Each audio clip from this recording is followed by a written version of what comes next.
Many jobs require the application of large forces. The energy needed to exert these forces via equipment and machinery is usually supplied by motors.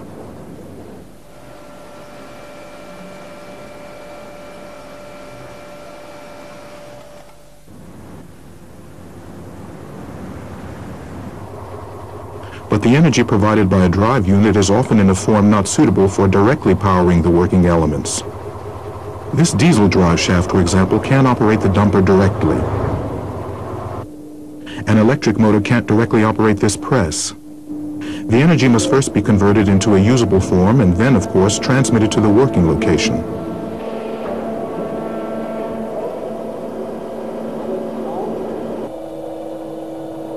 That, for example, is what hydraulics does when it uses a fluid as a medium for transmitting force and controlling movement. Several physical properties of fluids make this possible.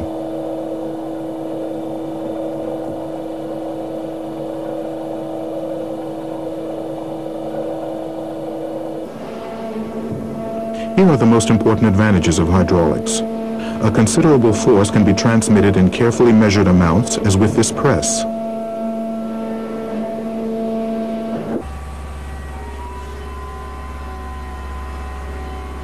Hydraulic drives have a very good performance-to-weight ratio, which is an advantage in mobile systems.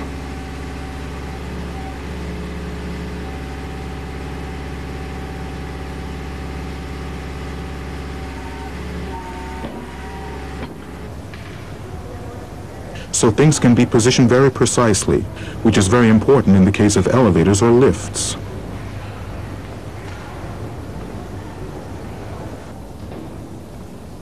Hydraulic motion is uniform, and speeds are variable.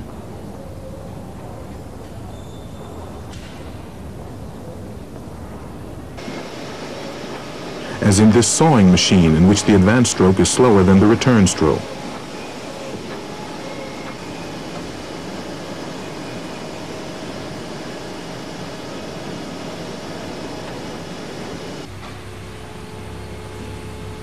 Hydraulic systems can be started up under maximum load.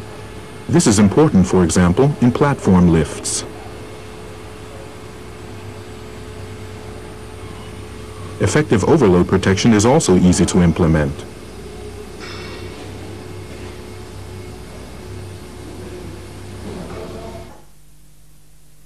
Two forms of hydraulics are available, depending on the application. Stationary hydraulics is used in stationary systems and machinery.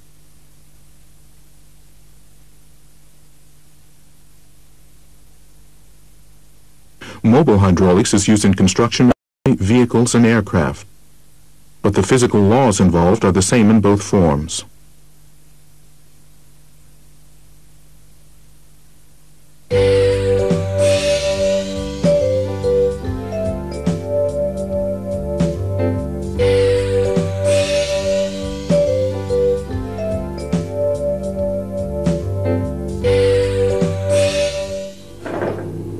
The pressure fluid in hydraulic systems has several functions. It must transmit pressure energy.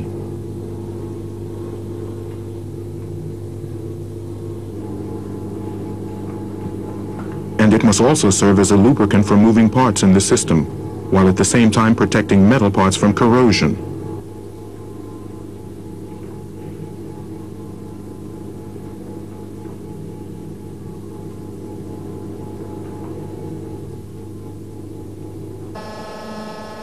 It must dissipate the heat generated by the friction of the oil flow. And finally, the pressure fluid carries away abraded particles from the surface of moving parts, which are then collected in a filter. Fluids have various properties that must be taken into consideration when they are used under pressure.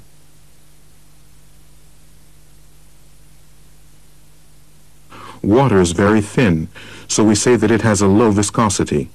It provides no protection against corrosion and has almost no lubricating properties. This means that if it is not part of a mixture, it is not suitable as a hydraulic fluid. In general, mineral or synthetic oils are used in hydraulic systems. This is an oil with low viscosity. And here we have an oil with high viscosity, or in other words, a viscous oil. Additives can change the physical properties of hydraulic oils. So by adding substances to oil, it can be made suitable for a particular hydraulic application. Incidentally, unlike air, hydraulic oils can be compressed only minimally, about 7% by volume. That's one of the reasons why hydraulic systems can work so precisely.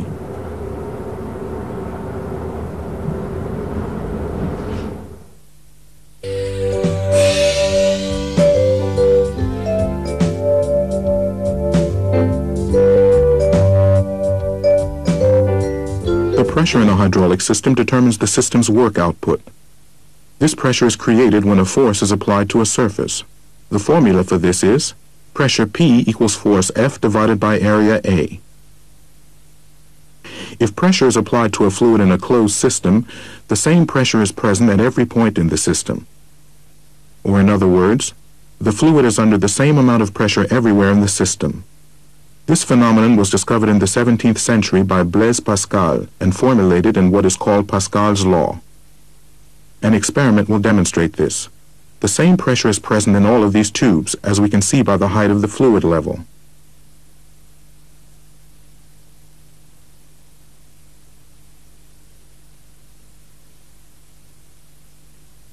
What this means in actual practice is that the force applied to any point in the hydraulic system can be used at any other point, because the force is propagated evenly within the entire system.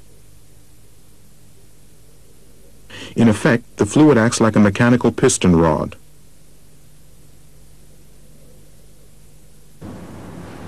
The operating speed in a hydraulic system is determined by the flow rate. This is the amount of fluid that flows through a line per unit of time.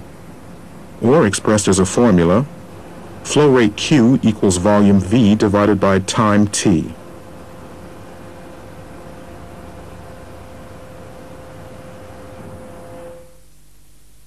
If it takes about 10 seconds to fill this 2-liter container, then the flow rate is 12 liters per minute, or 0.2 liters per second.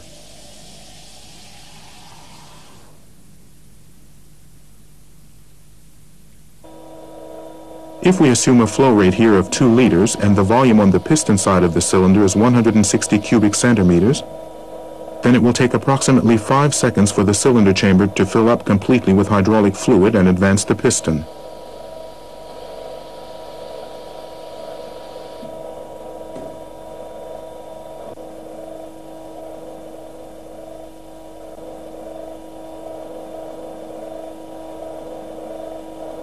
At a rate of 4 liters per minute, the piston advances at twice the speed. This is how the operating speed of a hydraulic system is controlled.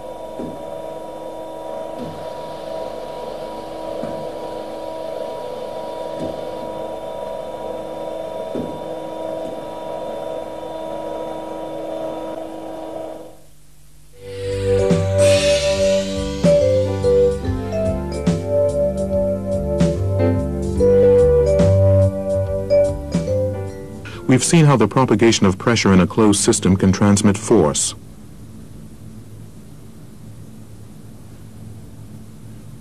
On effective surface areas of equal size, for example equal piston diameters, the effective force on the left is exactly equal to the force on the right. When equal weights are used in our experiment, we achieve a balance of force.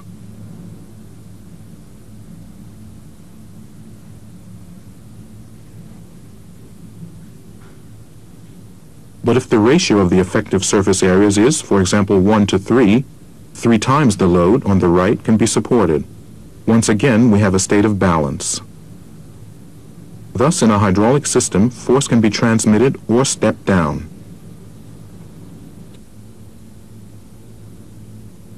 The same applies to displacement. Here we have equal piston surface areas in both cylinders. When the piston on the left travels a certain distance downward, the right-hand piston rises by the same distance. But if the right-hand piston has 3 times the surface area, it travels only a third of the distance of the left piston. This way, large masses can be moved with comparatively little exertion of force, as in the case of this hydraulic jack. On the one side, we have low force with high displacement, while on the load side, we have a large load with small displacement.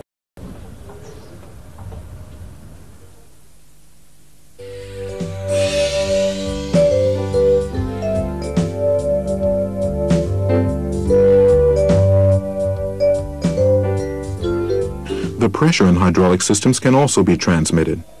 In our example, a pressure of 50 bar is applied to the left side of the cylinder. This exerts a force which, of course, also acts on the right side. But since the piston surface on the right side is only about half as large, which we'll discuss in just a moment, the resulting pressure is approximately twice as high, that is, about 90 bar.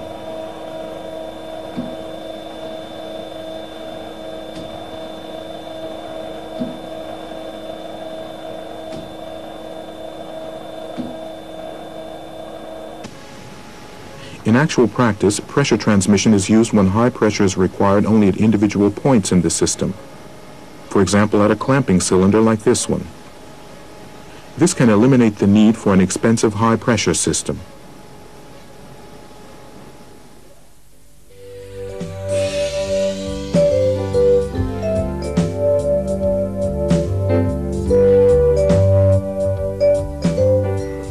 Different points within a hydraulic system have different cross-sections.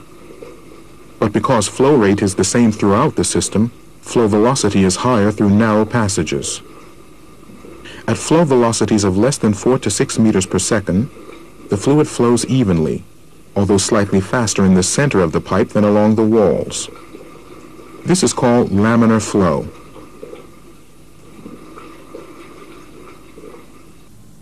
In a narrow passage, called a throttle, flow velocity is higher.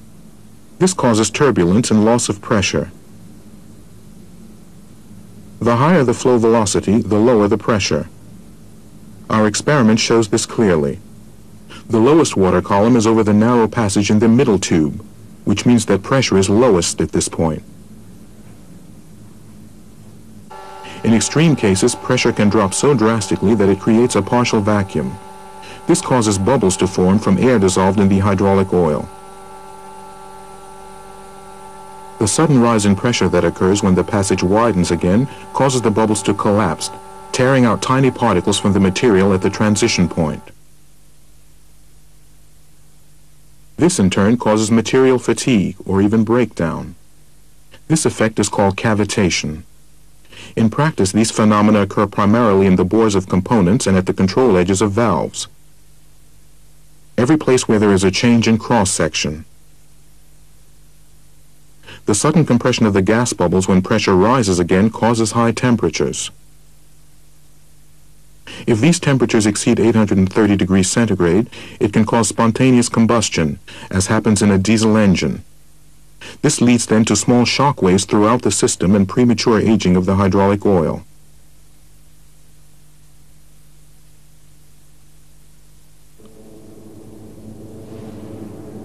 Dimensioning a hydraulic system adequately can lessen the effect of all these negative occurrences.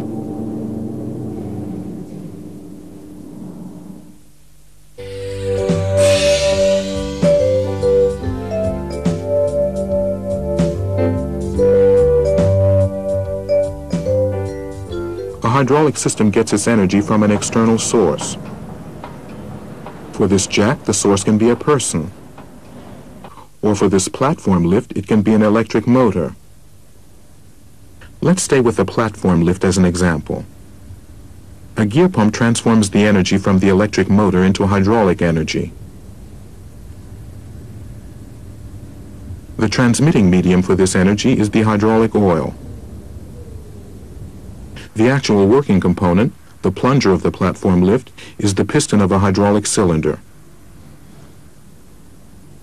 But for all this to work, a hydraulic system needs a so-called power control section. This component is made up of valves with differing functions. This simple system clearly illustrates system design. The power supply unit, the power control section, and the drive unit.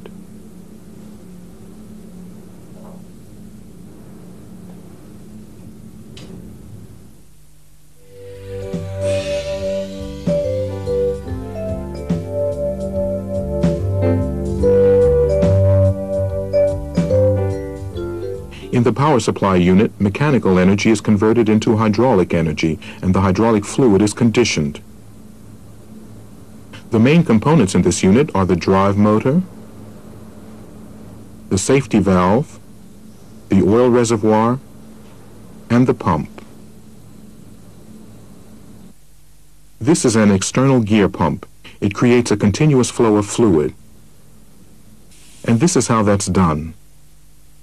The suction chamber is connected to the oil reservoir. When the two gear wheels turn, the volume of the chamber increases slightly whenever a tooth leaves a gap. This creates a partial vacuum in the suction chamber, which then causes the oil to be drawn out of the reservoir. Oil is transported between the gear teeth along the chamber walls to the pressure chamber. The intermeshing teeth prevent the oil in the middle from flowing back. The oil now flows from the pressure chamber into the line, where it is displaced by the oil being supplied continually from the gear wheels. Initially, the pump doesn't create pressure, but only a fluid flow.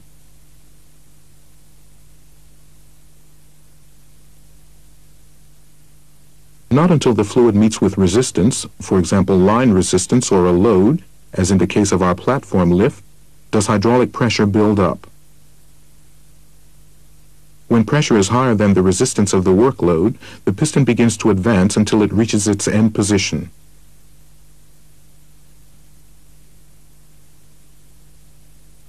If the pump continues to supply fluid and pressure continues to rise, something will eventually have to give. Either the line will burst, or the pump or cylinder will be damaged. This is prevented by a pressure relief valve, which is set to the maximum pressure of the pump. It doesn't open until this pressure has been reached, at which time it channels the hydraulic oil back to the reservoir. It's usually combined with a pressure gauge to form a unit. This external gear pump generates a constant flow rate. So what we have here is a constant action pump system.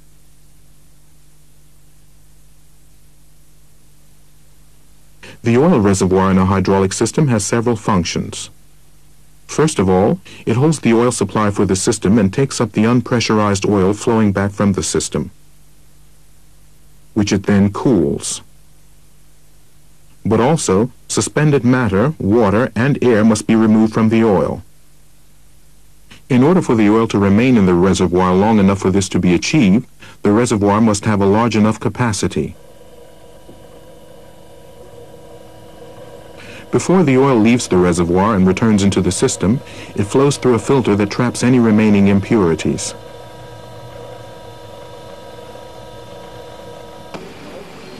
About 70% of all malfunctions in hydraulic systems are due to impurities in the oil. This is why it's so important to service the filter unit regularly. Incidentally, there are filters in the suction line, or in pressure lines, or in the return line.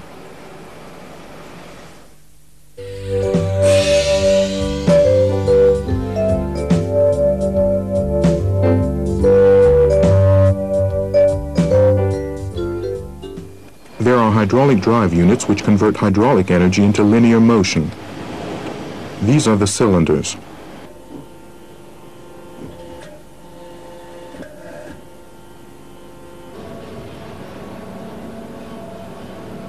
Rotary drives, or as they are also called, hydraulic motors, generate rotary motion.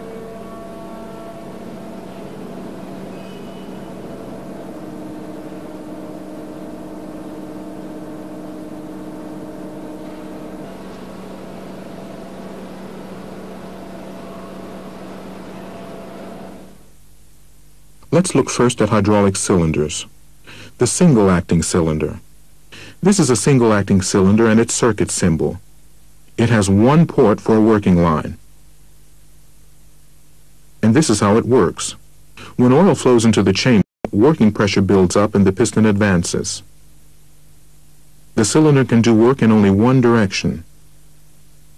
Even when oil pressure drops, nothing happens. The piston doesn't retract until an external force is applied. Incidentally, the piston doesn't seal off the two cylinder chambers from each other 100%. This is why over time some oil does get into the unpressurized chamber. This oil then flows back to the reservoir via a leakage oil line.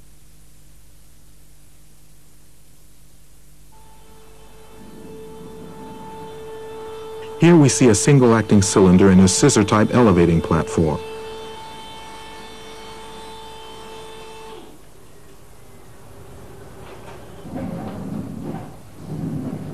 The return stroke is powered by an external force, in this case the weight of the platform. But there are also single-acting cylinders with spring return. This cylinder, which creates contact pressure as it advances, is returned by a spring.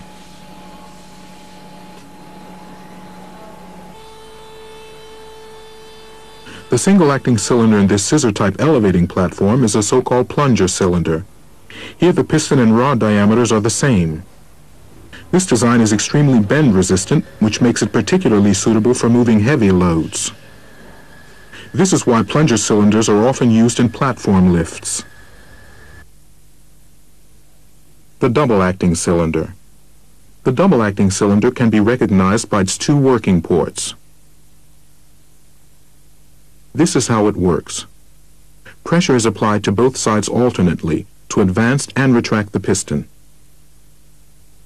This means that the cylinder can do work in both directions. It can push and pull.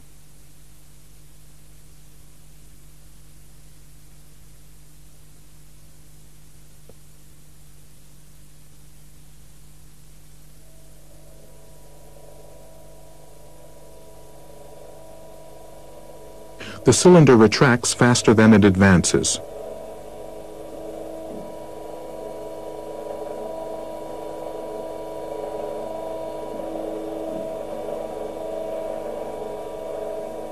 Just why is that? Well, here we can see why. The chamber on the rod side is smaller, with the rod further reducing the effective rod surface area.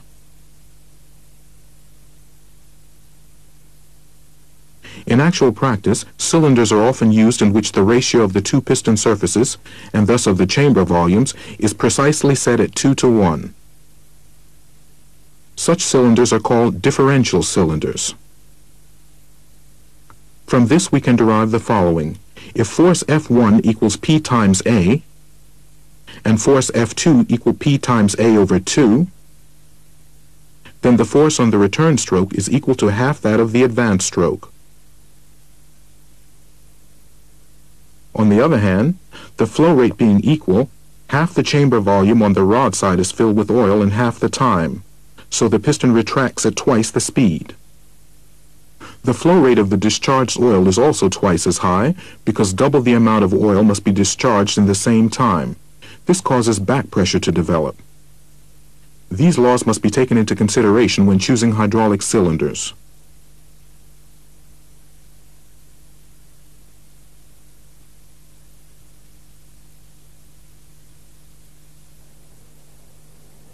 In this special cylinder for a press, the piston rod has almost the same diameter as the piston, making the difference between the two piston surface areas extreme. This means that a slow flow rate is sufficient for a relatively fast retraction of the piston. Varying piston speeds would be undesirable in this hydraulic steering mechanism because steering movements to the right and left must be at the same speed. For this reason, a balanced cylinder was used in this case. A balanced cylinder is one with a double-ended piston rod. An additional advantage of a rod like this is that it can move elements on both sides.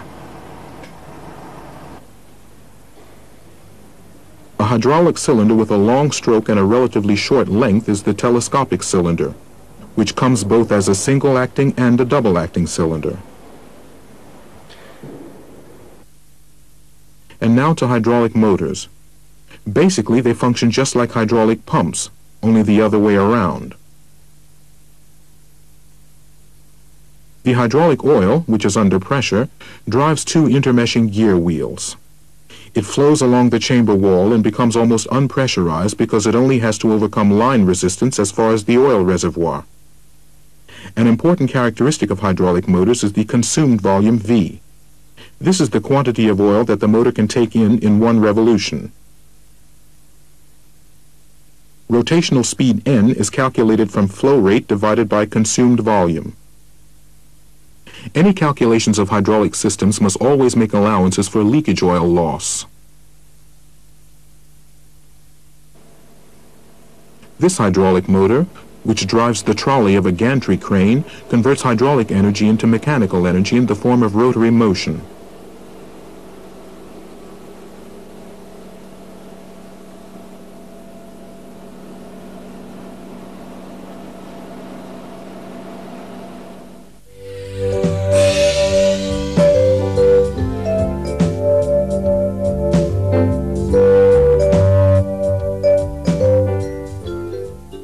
In the chapter Designing a Hydraulic System, we saw that between the power supply unit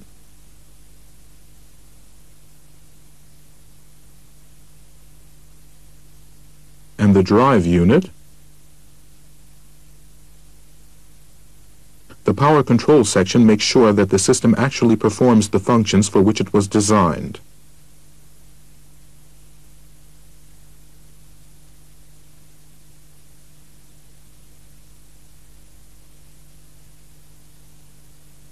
Valves are the components in the system that control the energy flow, that is, the oil flow. This makes them a kind of interface between power supply and the drive unit. They open the flow path or they close it. They direct the oil flow. They regulate flow rate and oil pressure. Valves come in the form of poppet valves,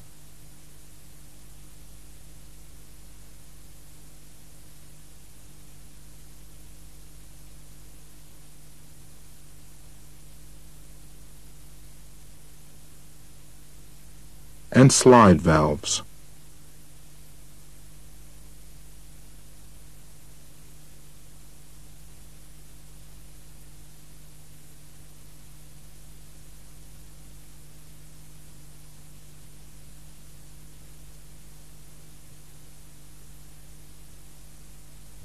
In poppet valves, a sphere or cone is pressed onto the valve seat, closing off the flow passage. Poppet valves are tight sealing and designed mainly as 2- and 3-way valves.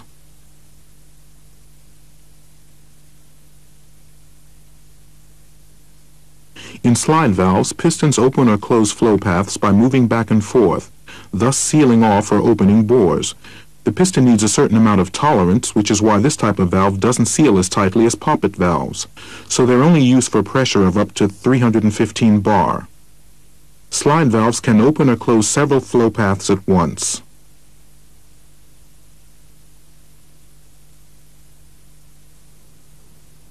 There are various ways of actuating hydraulic valves. Manually by lever,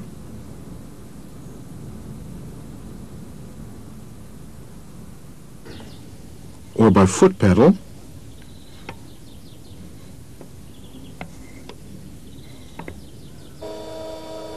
mechanically by roller lever,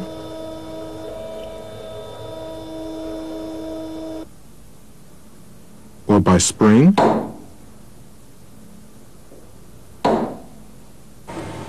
or electrically, as in the case of these solenoid valves.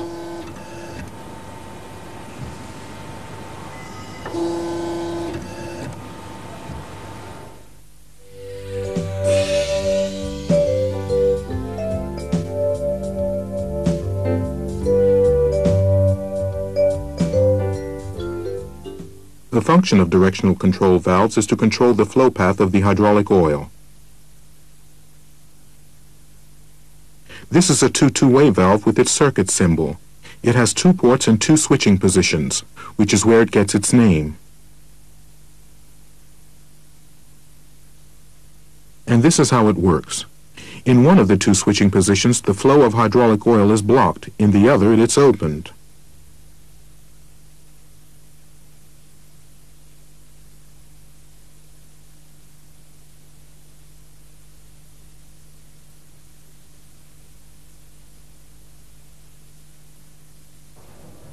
For example, a two-way valve is used in this elevating platform.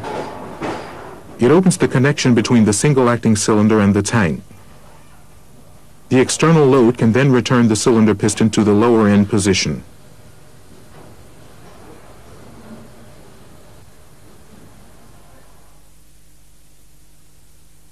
As its name says, a two-way valve also has two switching positions but three ports. For example, one to the pump, one to the drive unit, and one to the reservoir. In this valve, the port to the pump is blocked when the valve is in its normal position. When the valve is actuated, the hydraulic oil can flow to the cylinder. The piston advances. When the valve is released, the flow of oil is stopped. In our example, an external force presses the piston back into its retracted end position and the hydraulic oil to the reservoir, because the port to the reservoir is now open.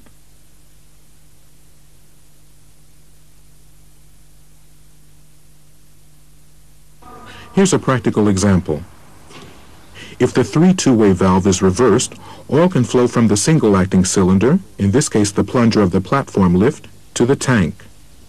The cylinder retracts.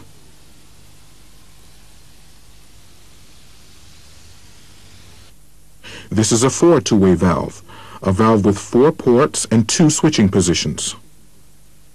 An additional working port has been added here.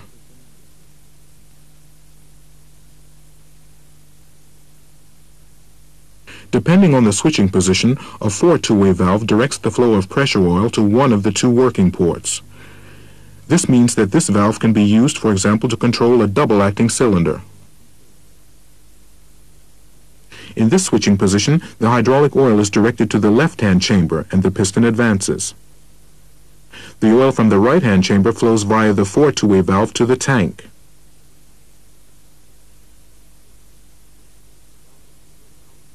If the valve is reversed, both flow paths for the oil are reversed. The piston retracts again. In this switching position, the cylinder is advanced when the valve is in its normal position. When the valve is actuated, the cylinder retracts.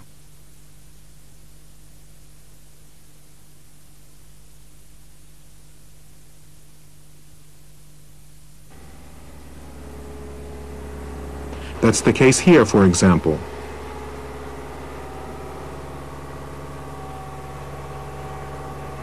When the excavator shovel is opened.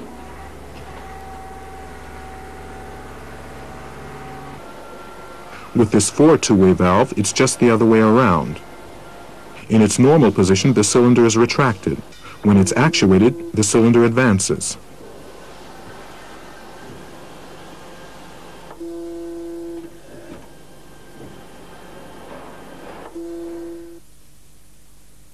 This valve differs from the two-way valve in that it has 3 switching positions. It's a three-way valve.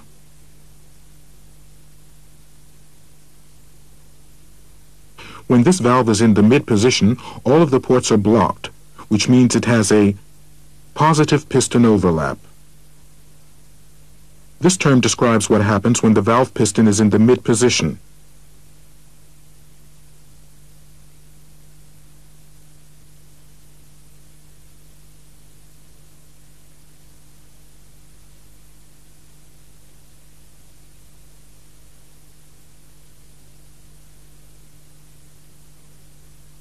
With this valve, the motion of the piston can be stopped or reversed at any point.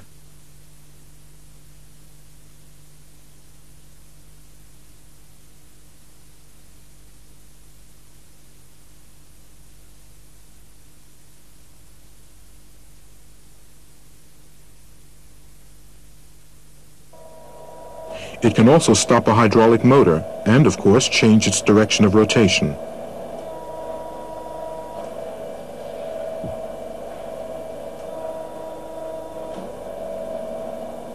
This is the circuit symbol for a three-way valve with positive piston overlap. With this three-way valve, we have a negative piston overlap. As we can see, the supply and exhaust ports are not closed by the pilot piston in the mid position. All lines are interconnected.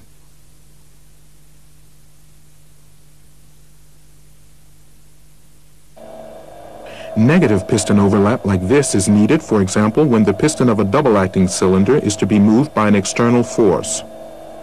This only works because the left and right-hand chambers of the piston are almost completely unpressurized. We can also have positive and negative piston overlap within one multi-position valve. The combination used is determined by the application.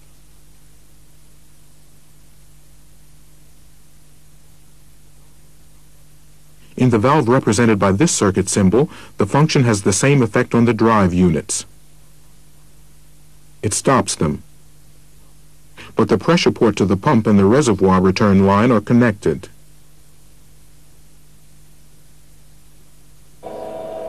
This means that when the 4 three-way valve is in the mid position, the pump doesn't have to build up any system pressure.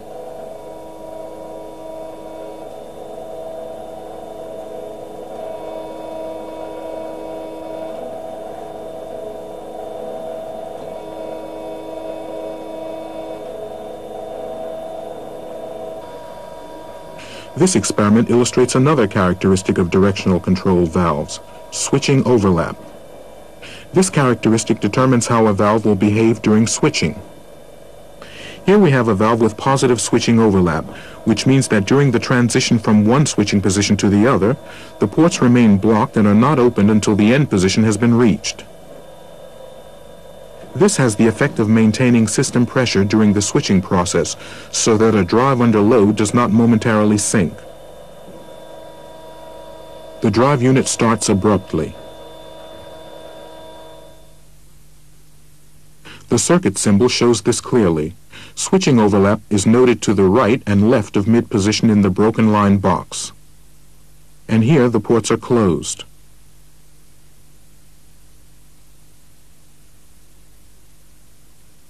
The case is different with negative switching overlap. During the switching process, all ports are briefly connected with each other. We've already mentioned that in a double-acting cylinder with a ratio of approximately 2:1 between the effective piston surface areas, the piston retracts almost twice as fast as it advances, but providing only about half the force.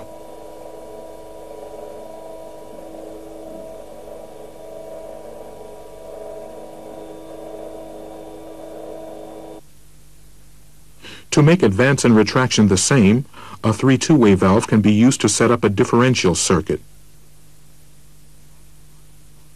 The line to the piston rod chamber is not connected to the valve, as is normally the case, but is connected to the pressure line between the pump and valve.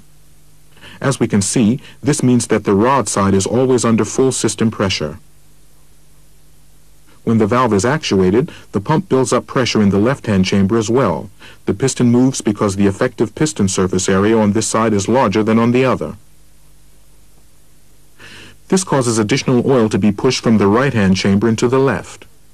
So we get a higher flow rate consisting of the pump delivery and the recirculated oil. Since both have the same flow rate, the piston advances at twice the speed, making advance and return speed the same, but only with half the force.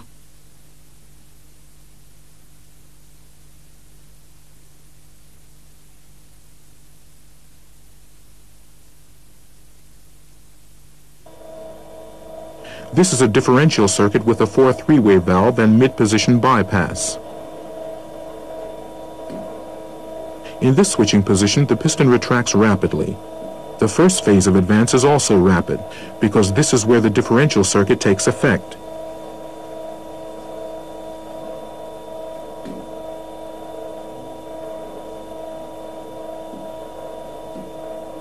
In the second phase, the piston continues to advance, but only half as fast.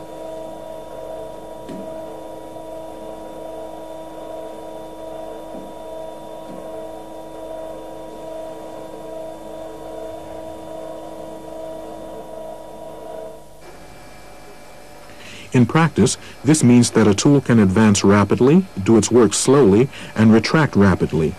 This shortens machine cycle times.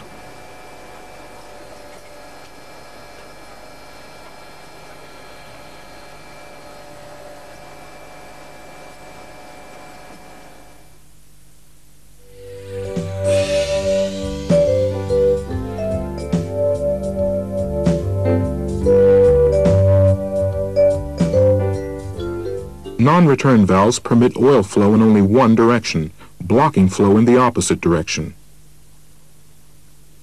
Because of the tighter seal of this valve design, non-return valves are always constructed as poppet valves. The shutoff element can be free or spring-loaded. When oil begins to move in the direction of flow, the cone is pushed off its seat and the oil passage opened.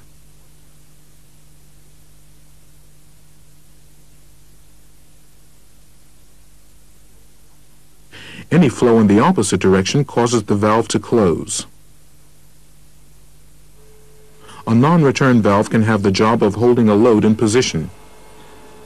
This means that leakage oil losses, which usually cannot be avoided in directional control valves, have no effect on the cylinder. If a platform lift, for example, is in the advanced position, a non-return valve prevents the piston from gradually retracting.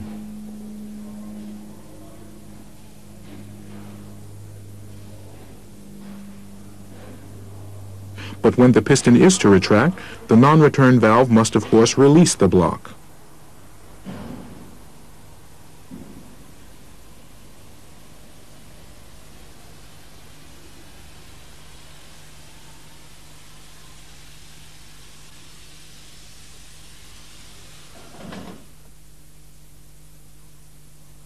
In a non-return valve with unlockable function, the non-return valve initially blocks the line in one direction.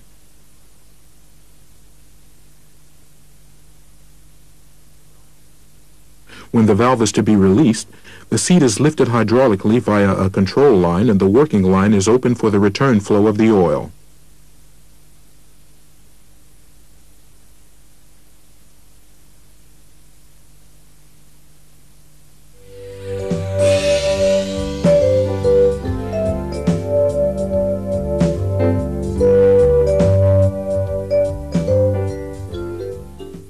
Pressure valves control and regulate the hydraulic oil pressure in a complete system or individual sections. There are two types of pressure valve, the pressure relief valve and the pressure regulator. A pressure relief valve prevents oil pressure from exceeding a predefined limit.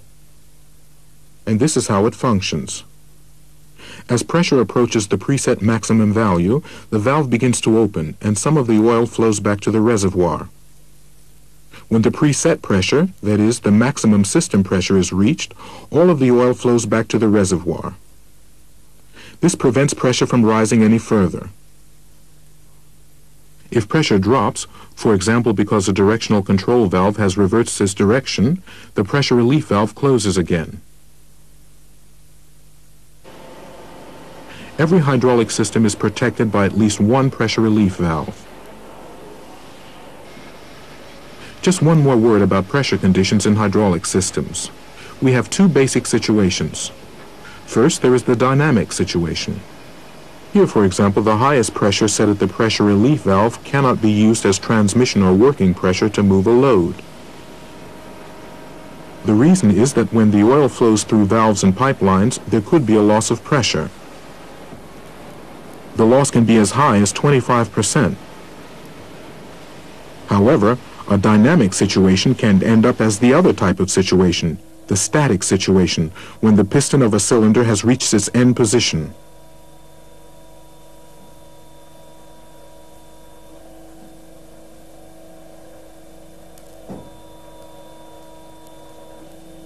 This means that the system reaches its highest power consumption when the actual work, in this case lifting, has been completed.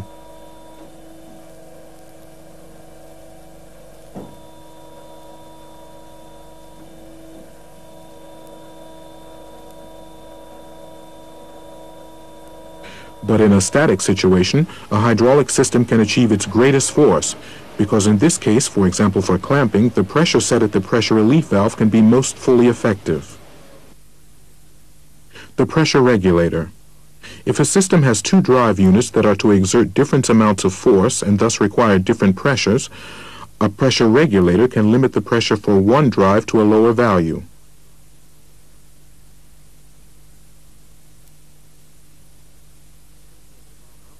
The pressure at the valve output acts on a pilot piston. When pressure rises, the pilot piston is moved against the force of the spring shortly before it reaches the set value. Under certain conditions, this could happen while the piston is still moving in the cylinder. When the piston has reached its end position, the pressure continues to rise. This has the effect of the pilot piston closing off the pressure line completely, making it impossible to exceed the value set at the pressure regulator.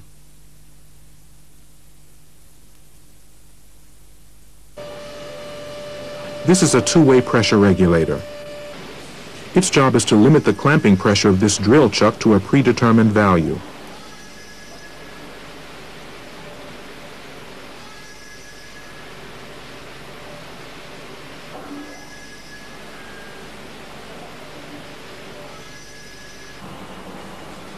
If we were to use a two-way pressure regulator in this machine, changes in pressure would occur during the cutting of the thread. This, of course, would not be desirable. So we combined the function of a two-way pressure regulator with that of a pressure relief valve to form a three-way pressure regulator that keeps pressure constant during the work process.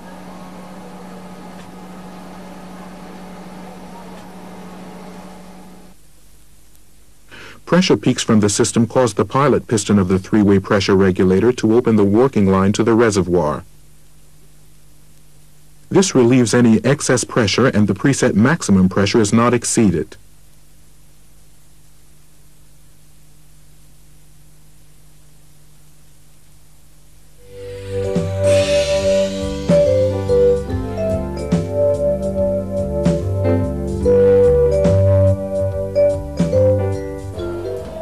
Flow control valves, in conjunction with the pressure relief valve, control the working speed of hydraulic drive units. This combination controls the flow rate, which is the decisive factor in setting working speed.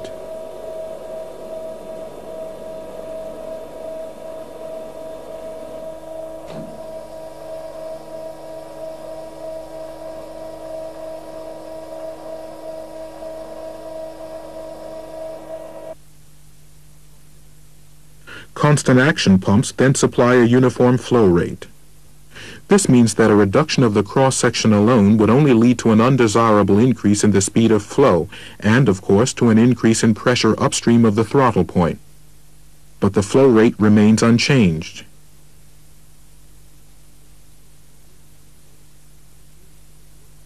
Here we see the working speed of the cylinder with the flow control valve open.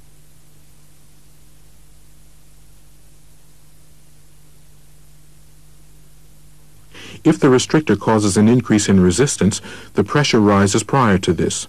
The pressure relief valve begins to open, which causes the fluid flow to be divided. One part flows to the cylinder, the other back to the reservoir.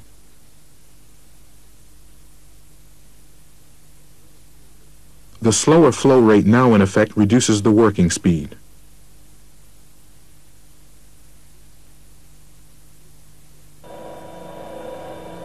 Here we see yet another effect of the flow control valve. The greater the load, the slower the advance.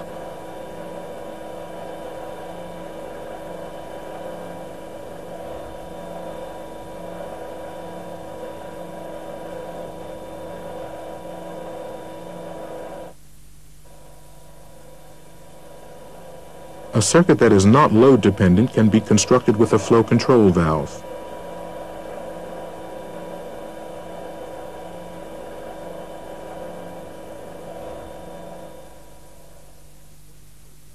A flow control valve consists of an adjustable restrictor and a regulating restrictor. The desired flow rate, and with it the desired piston speed, is set at the adjustable restrictor. As the load increases on the output side, the pressure there rises.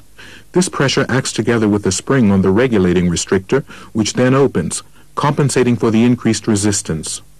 When this happens, the increased output pressure does not affect the pressure relief valve, which would result in an undesirable change in flow rate.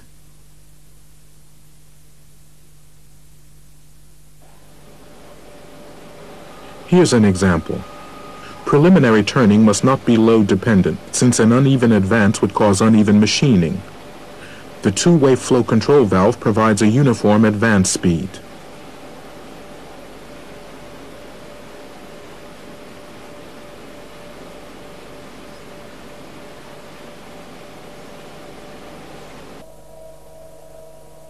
There are two ways to control the flow rate.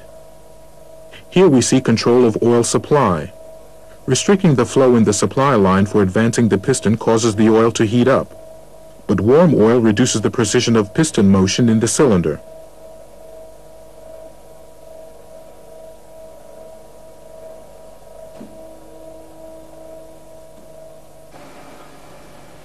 In some machines, this is not important, but this machining complex requires greatest precision, so that any rise in oil temperature is undesirable.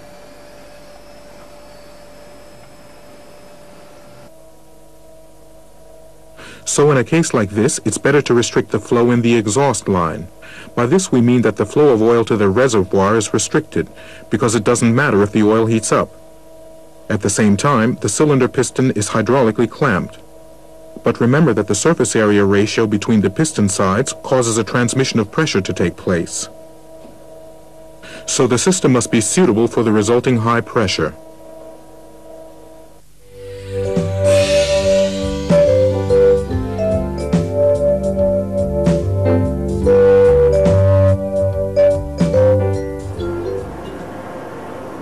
No matter how simple or complex a hydraulic system is, the principle is always the same.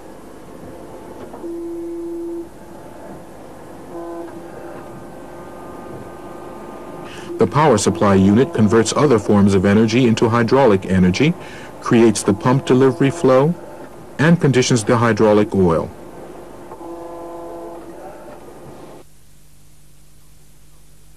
This is how that looks when represented with circuit diagram symbols. Starting on the left, the pressure gauge, and beneath it the pressure relief valve that has been set to the nominal pump pressure, and the pump with motor and filter. Beneath that is the tank. At the top is the adjustable pressure relief valve for system pressure. Here is a simplified diagram of power supply and pressure relief valve for system pressure, together with reservoir.